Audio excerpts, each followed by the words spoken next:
আজকের রেসিপি ছোট দেশি আলু দিয়ে মলা মাছের পুরপুরি। এটা খুবই মজার একটি খাবার এবং খুবই সিম্পলভাবে তৈরি করা হয়। আশা রাখছি আপনাদের এই আজকের রেসিপিটা অনেক বেশি ভালো লাগবে।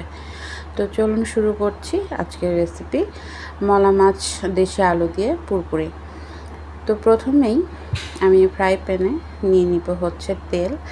তো এখানে আমি সয়াবিন তেল ইউজ করেছিলাম এবং অন্য একটা মাছ ভেজে নিয়েছিলাম। তো এখন এখানে মলা মাছগুলো ভেজে নিচ্ছি। আর মলা মাছগুলো কিন্তু অবশ্যই আমি হলুদ লবণ দিয়ে একটু আগে মাখিয়ে রেখেছিলাম। তো মাছগুলো আমি একটু হালকা করে ভেজে নিব।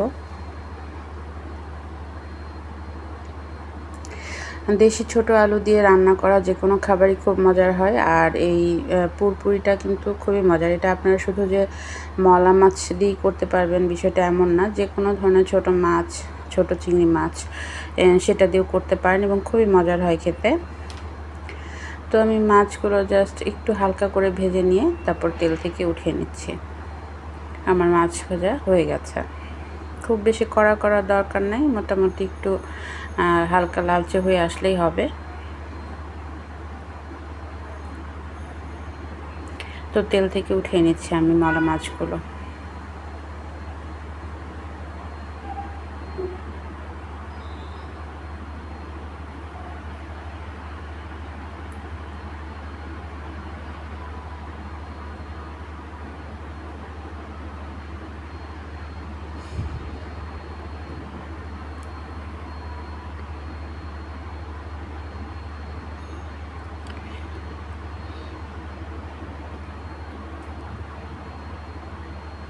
তো মাছগুলো তুলে নিয়ে এখানে আমি আরও কিছুটা সয়াবিন তেল দিয়ে নিলাম। আর এখানে ফোড়ন হিসাবে দিচ্ছি 2টা শুকনো মরিচ ভেঙে দিয়েছি, আর কালো জিরা দিচ্ছি প্রায় 1 চা চামচের মতো।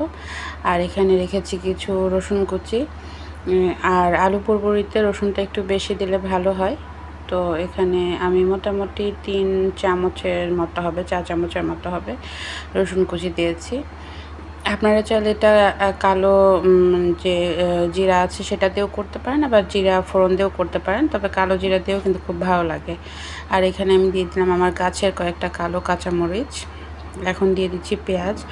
আর পুরপুরিতে কিন্তু অবশ্যই পেঁয়াজটা একটু বেশি পরিমাণে দিতে হবে। আমি এখানে প্রায় 1 কাপের মতো দিয়েছি পেঁয়াজ কুচি। এখন আমি সব কিছু একটু হালকা করে ভালো করে ভেজে নেব।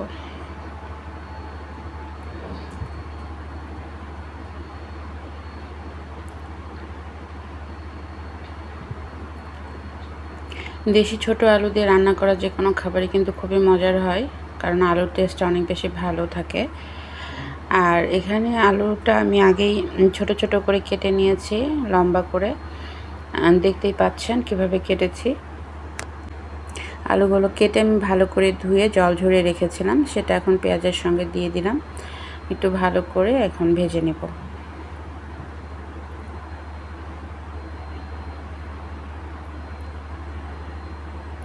দিয়ে দিচ্ছি পরিমাণ মতো লবণ এবং হলুদ গুঁড়া দিয়ে দিব পরিমাণ মতো।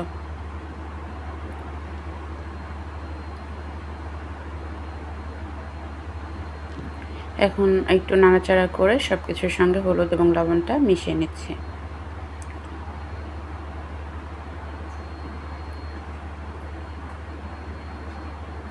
আপনারা চাইলে এই রান্নাতে জল ব্যবহার করতে পারেন, তবে আমি আজকের এই আলুর পুরপুরিতে কোনো জল ইউজ করছি না, যেহেতু নতুন আলু।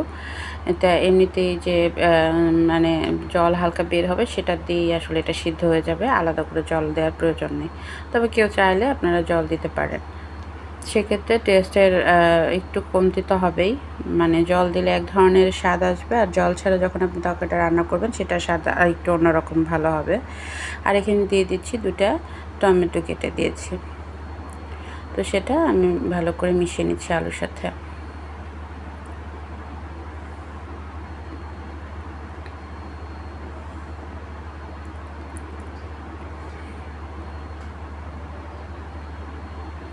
এটা এখন আমাকে একটু সময় নিয়ে ওলটপালট করে মানে রান্না করে নিতে হবে, যতক্ষণ না আলুগুলো সিদ্ধ হয়ে আসে ততক্ষণ পর্যন্ত। যেহেতু টমেটো থেকেও কিছুটা জল বের হবে, এই জলেই কিন্তু আলুটা সিদ্ধ হয়ে যাবে।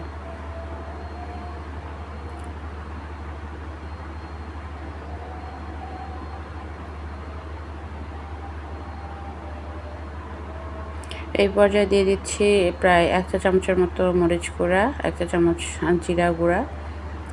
এখন দিয়ে এটা আমি আরেকটু মাখিয়ে নিচ্ছি সব কিছুর সাথে।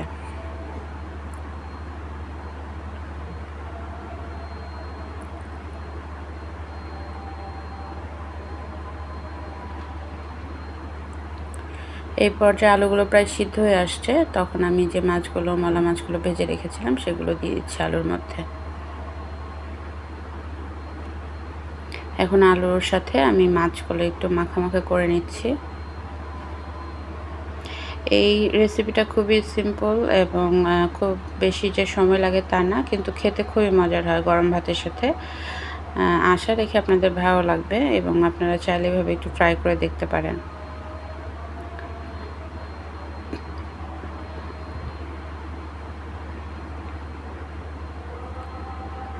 এতে একটু লালচে করে মানে ভাজা করে নামিয়ে নিলে বেশি মজার হয় খেতে। তাতে আলুগুলো একটু ক্রিস্পি টাইপের হয়, খেতে খুবই মজার হয়।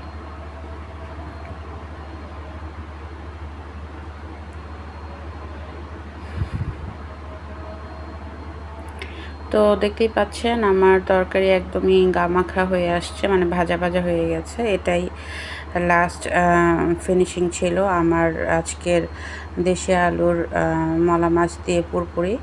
কেমন লাগলো অবশ্যই জানাবেন কমেন্ট করে, আর আপনাদের ভালো লাগলে সেটাই আমার কাজের সার্থকতা। আশা রাখি সবাই অনেক ভালো থাকবেন।